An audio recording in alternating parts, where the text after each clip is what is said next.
un des aspects qui montre que on ne peut pas échapper en fait à la franc-maçonnerie, c'est qu'à chaque fois on observe le symbole pyramide partout où passent les francs-maçons, et en l'occurrence on voit la pyramide, le système pyramidal, la hiérarchie donc, le chef, le sous-chef, l'apprenti, le compagnon et le maître.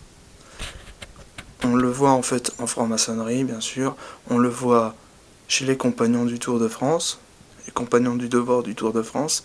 Les compagnons tels qu'on l'entend en fait, ce sont les francs-maçons opératifs, parce qu'il faut bien qu'il y en ait des spéculatifs, hein.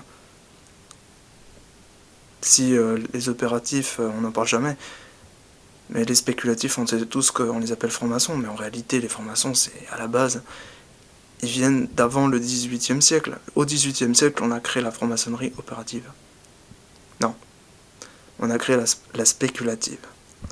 L'opérative, en fait, c'est les compagnons qui datent du Moyen-Âge qui ont construit les cathédrales, les synagogues et tout ce genre de choses. Donc je vous laisse deviner dans quel monde on vit. Voilà, donc le système pyramidal, on le retrouve un peu partout, en fait. On le retrouve chez nous, bien sûr, avec les compagnons, les francs-maçons. On le retrouve dans toutes les sociétés secrètes, à peu près. Et surtout, on le retrouve partout, en fait, dans le système capitaliste, avec le patron, le sous-chef, le petit ouvrier. On le retrouve aussi également dans l'islam, avec le calife, le sultan, le petit croyant, le kafir, le koufar, le mécréant. Et on retrouve chez les juifs, chez les communistes, parce qu'il y a le chef. Et puis, il y a les sous-chefs. Et puis, dans le national-socialisme, qui est un mélange entre le fascisme italien et le socialisme, le communisme russe.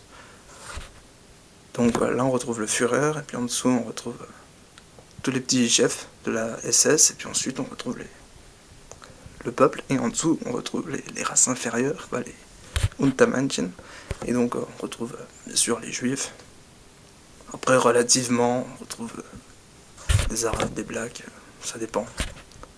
Tout dépend du concept, en fait, c'est un mélange de tout. Et donc voilà, symbole pyramidal, toujours présent partout.